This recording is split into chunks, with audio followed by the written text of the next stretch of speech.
Hello friends, in last video we have studied the classification of organic compounds based on carbon skeleton. Okay, so in this video we are going to discuss the classification based on functional group. Okay, so what is functional group? म्हणजे functional group याचा अर्थ आधी आपल्याला लक्षात आला पाहिजे, बरोबर आहे की नाही. मग फंक्शनल ग्रुप म्हणजे काय? Okay, so see here, an atom or a group of atoms, an atom or a group of atoms in the organic molecule which undergoes a change during a chemical reaction and determines the characteristics chemical properties of that molecule is called the functional group. बघा, लक्षात येते का तुमच्या? आपल्याला माहिती आहे की numerous organic compounds आहेत, बरोबर आहे. ती वेगळी वेगळी कंपाऊंड्स आहेत, म्हणजे variety of organic compounds are there. मग ते वेगळे कसे झाले? त्यांच्यामध्ये काही ॲटम्स असे आहेत किंवा काही ग्रुप ऑफ ॲटम्स आहेत. म्हणजे अनेक ॲटमचा असा एक ग्रुप आहे किंवा असा एखादा ॲटम आहे की ज्याच्यामुळं या ऑर्गॅनिक कंपाऊंडचे प्रॉपर्टीज काय होत आहेत, तो बदलत आहेत. ओके, ही त्यांची आयडेंटिटी आहे.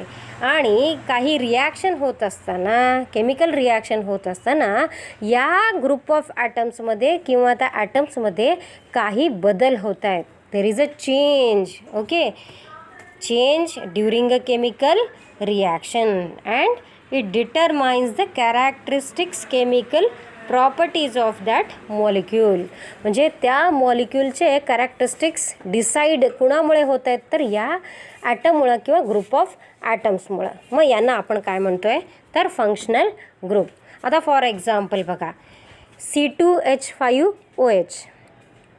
C2H5OH म्हणजे कुठला कंपाऊंड, तर याला आपण म्हणतो इथाईल अल्कोहोल. आता याला अल्कोहोल कसं काय म्हणालो तर आपण, तर या कंपाऊंडमध्ये OH ग्रुप प्रेझेंट आहे. बघा, दिसतोय का तुम्हाला? तर ज्या ज्या ऑर्गॅनिक कंपाऊंड्समध्ये हा OH ग्रुप प्रेझेंट असतो त्या सगळ्या कंपाऊंड्सला आपण काय नाव देतो आहे, तर अल्कोहोल म्हणतो आहे. ओके, लक्षात येतं आहे का? So this is ethyl alcohol. So in this molecule OH is a functional group. त्यालाच आपण हायड्रॉक्झिल ग्रुप असं सुद्धा म्हणतो. म्हणजे या कंपाऊंडमध्ये वेगळेपणा कोणामुळे आला आहे, तर ग्रुप ऑफ ॲटम कोणते, तर कोणते दोन ॲटम्स आहेत ज्यांचा ग्रुप तयार झाला आहे, O आणि H. ह्या दोन ॲटमचा एक ग्रुप तयार झाला. हा जो ग्रुप ऑफ ॲटम आहे, या ग्रुप ऑफ ॲटममुळे त्या कंपाऊंडचे प्रॉपर्टीज काय झाले हो, बदलले किंवा त्यांना एक सेपरेट केमिकल प्रॉपर्टीज आले, बरोबर आहे की नाही. मग त्यांना आपण म्हणतो फंक्शनल ग्रुप्स. मग कुठला फंक्शनल ग्रुप आहे हा, तर दिस इज अ हायड्रॉक्झिल ग्रुप. हे कोणते कंपाऊंड झाले, alcohols. Okay, so the family of this compound is a alcohol. आलं लक्षात आलं तुमच्या? Okay, so various organic compounds. Okay, what it tells that there are large variety of the functional groups present in them. या वेगवेगळ्या variety of organic compounds वरून आपल्याला काय लक्षात येतं की बरेच प्रकारचे फंक्शनल ग्रुप या सगळ्या ऑर्गॅनिक मॉलिक्युल्समध्ये प्रेझेंट आहेत. मग आपल्याला हे सगळे फंक्शनल ग्रुप माहिती असले पाहिजेत, म्हणजे आपल्याला या ऑर्गॅनिक कंपाऊंडचे वेगळे वेगळे फॅमिलीज काय होतात तो माहीत होतात, isn't it. So based on these different functional groups different classes are form. बरोबर आहे ना? सगळे फंक्शनल ग्रुप, वेगळ्या वेगळ्या प्रकारचे फंक्शनल ग्रुप, एकसारखे फंक्शनल ग्रुप असणाऱ्या ऑर्गॅनिक कंपाऊंड्सला मी काय केलं, एका क्लासमध्ये टाकलं, बरोबर आहे की नाही. असे असंख्य ऑर्गॅनिक क्लासेस काय झाले ग, तयार झाले, बरोबर आहे की नाही. आणि मग यांच्यावरूनच आपण त्यांना काय केले, सेपरेट केलं, बरोबर आहे की नाही. सो हिअर मग त्या सगळ्या ऑर्गॅनिक क्लासेसचं त्यांची काय तयार झाली, एक फॅमिली तयार झाली. ओके, लक्षात येतं आहे का? So here these different classes of organic compounds which are formed are known as family. यांना आपण काय म्हणालो, फॅमिली म्हणालो. मग फॉर एक्झाम्पल कोणाकोणाची फॅमिली, आत्ताच आपण एक एक्झाम्पल बघितलं होतं इथाईल अल्कोहोलचं. Okay, so family of alcohol. मग फक्त अल्कोहोल का, तर अल्कोहोलसारखं अनेक फॅमिलीज आपल्याला बघायला मिळतील. Family of halogen derivatives, family of alkenes, alkynes, family of cyanides, family of nitro compounds. Okay, मग हेच आपल्याला शिकायचं आहे. मग त्याच्यासाठी आपल्याला वेगळे वेगळे फंक्शनल ग्रुप कोणते, त्यांना कसं फॉर्म करायचं किंवा त्यांना कसं दाखवायचं, त्यांचं स्ट्रक्चर कसं काढायचं, त्यांना काय म्हणतात, याच्यासाठीचं एक टेबल आहे. Okay, so that table shows some common functional groups, isn't it, which okay with their names, bond structure and their examples. मग टेक्स्टबुकमध्ये सुद्धा हा टेबल आपल्याला बघायला मिळेल की जिथं वेगळे वेगळे ऑर्गॅनिक कंपाऊंड्स, त्यांचे वेगळे वेगळे फंक्शनल ग्रुप्स, त्यांच्यातलं बॉन्ड स्ट्रक्चर, ओके, आणि त्यांची नावं, असं सगळं व्यवस्थित त्याच्यामध्ये दिलेलं आहे. ओके, आता ते नेमकं टेबल आता आपल्याला ओके. नाव we will see the table which gives us idea about the different functional groups. Okay, the name, their structure and examples. Okay, so see the first functional group, that is halide. आता halide म्हणजे तुम्हाला माहिती असेल की halogen atoms, isn't it? So how to write down its structure of that halide functional group? It is just represented by the symbol X. मग X म्हणजे कोणते atoms येणार सांगा बघू. हॅलोजन ॲटम्स तुम्हाला माहिती असतील तर chlorine, bromine, iodine, fluorine, isn't it. So these X that will be represented as halide. Okay, so example of it is given CH3Br. आता CH3Br याच्यामध्ये सांगा बघू मला की तुम्ही शिकले आहात की अल्केनमधून जेव्हा आपण एक हायड्रोजन रिमूव्ह करतो तेव्हा अल्काइल ग्रुप तयार होतो. तर इथं CH4मधून एक H रिमूव्ह केला, CH3 झाला, म्हणजे याला आपण काय म्हणणार मग, मिथाईल. आणि त्याच्यासोबत कोणाला जोडलं आहे, Br म्हणजे ब्रोमीनला जोडलं आहे, मग त्याचं नाव झालं मिथाईल ब्रोमाइड. ओके, लक्षात आलं. एक्झाम्पल काय दिलं याचं, CH3Br, that is methyl bromide. The next functional group, that is cyanide, that is also known as a nitrile. How to represent it, that is C triple bond N. Example बघा त्याचं काय दिलं आहे, CH3CN, म्हणजे याला आपण काय म्हणणार, methyl cyanide. Okay, the next functional group it is a isocyanide. आता आयसोसायनाइड म्हणजे फरक काय आहे बघा, सायनाइडमध्ये आपण पाहिलं की C ट्रिपल बॉन्ड N आहे, मग आयसोसायनाइडमध्ये काय करतो आहे तर पहिल्यांदा कुणाला लिहिलं आहे बघा इथं Nला, म्हणजे मागची जी Nची जी व्हॅलन्सी आहे ती कुणाशी कनेक्टेड आहे तर अल्काइल ग्रुपला अटॅचड आहे, बरोबर आहे का. So N triple bond C, त्याच्यामध्ये N वरती पॉझिटिव्ह चार्ज दाखवलं आहे आणि C वरती निगेटिव्ह चार्ज दाखवलेला आहे, N triple bond C. The example given it is CH3NC, म्हणजे याचं नाव कसं देणार आपण, methyl isocyanide. Okay, the next one nitro group.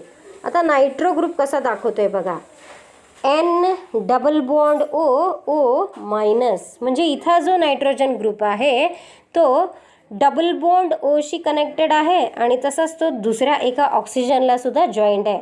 नायट्रोजनची व्हॅलन्सी किती असते, 3 असते, पण इथं टोटल नायट्रोजनला 4 बॉन्ड दाखवले आहेत, म्हणजे नायट्रोजनने इथं स्वतःचा लोन पेअर इलेक्ट्रॉन बॉन्डिंगसाठी वापरले, आणखीन एका ऑक्सिजनशी बॉन्डिंग करण्यासाठी, म्हणून नायट्रोजनवरती पॉझिटिव्ह चार्ज आला आणि ऑक्सिजनची व्हॅलन्सी 2 असताना इथं एकच बॉन्ड ऑक्सिजनला दाखवला आहे, त्यामुळे त्यावरती कुठला चार्ज आला आहे का, निगेटिव्ह चार्ज आलेला आहे. ओके, सो एक्झाम्पल बघा काय दिलं आहे, CH3NO2 that is nitromethane. Nitromethane. Okay, आलं लक्षात आलं. Okay, next functional group that is alcohol. पुढचा फंक्शनल ग्रुप कुठला, अल्कोहोल. आत्ताच आपण बघितलं होतं अल्कोहोल आपण कसं रिप्रेझेंट करतो, अल्कोहोल फॅमिली. फंक्शनल ग्रुप काय लिहितो, OH, बरोबर आहे. कुठले 2 ॲटम्स आहेत त्याच्यामध्ये, ऑक्सिजन आणि हायड्रोजन, इजंट इट. मग एक्झाम्पल CH3OH. मग अशी आपण इथाइल अल्कोहोल बघितलं होतं, आता इथं काय आहे, मिथाइल अल्कोहोल सांगितलेलं आहे. Okay, after alcohol phenol.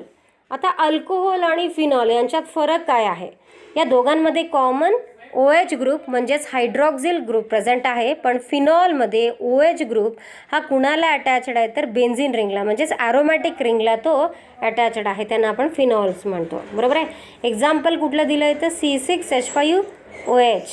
That is phenol. Okay.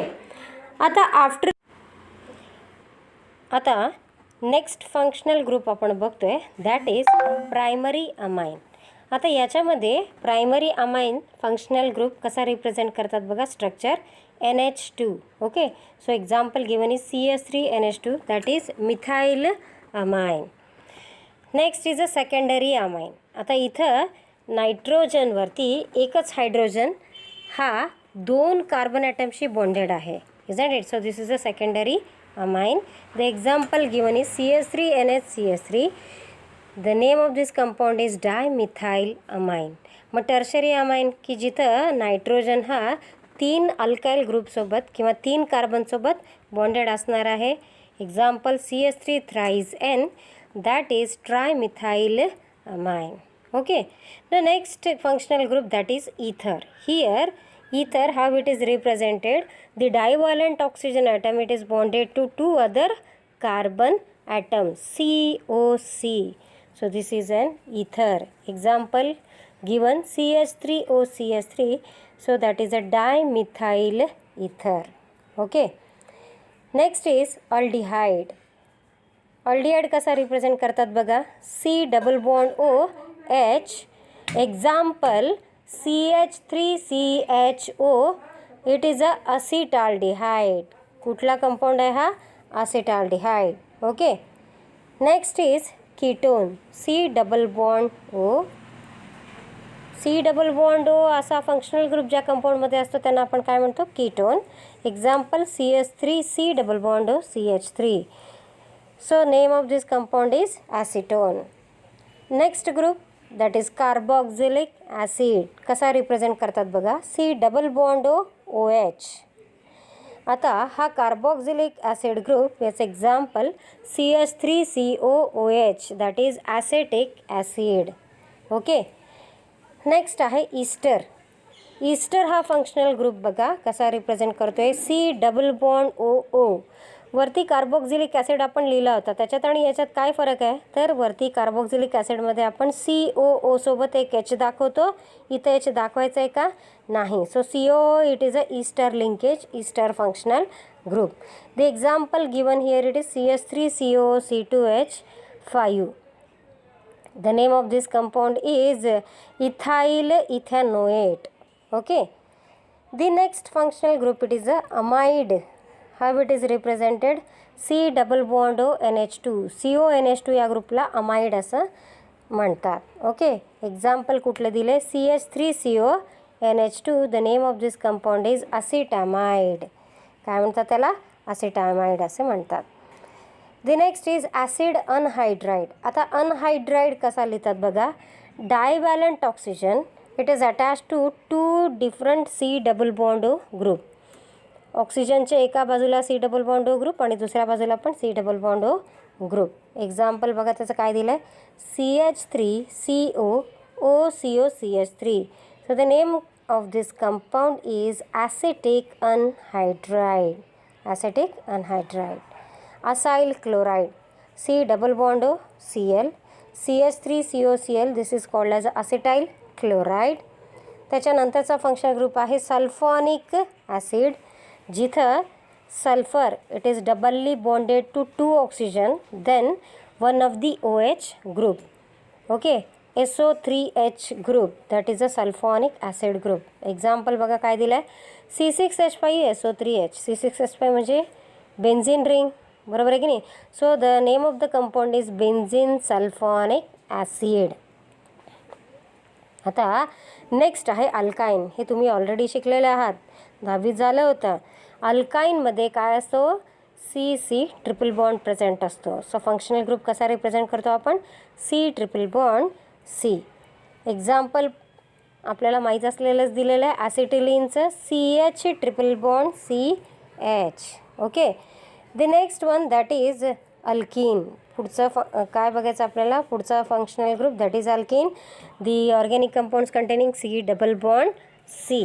Okay. Example कशाचं दिलं आहे बघा, इथिन. CH2 डबल बॉन्ड CH2 म्हणजेच इथिन. And the last one, that is alkane, isn't it? So we know, all of you well know about these alkanes. So these are all singly bonded saturated hydrocarbons. So there is no functional group present in these alkanes, isn't it? Example तुम्ही कोणतंही देऊ शकता तुमच्या माहितीचं, ethane, methane, propane, butane. So here it is given that is ethane, CH3 single bond CH3, isn't it? So this is about the different functional groups present in the organic molecule. Okay.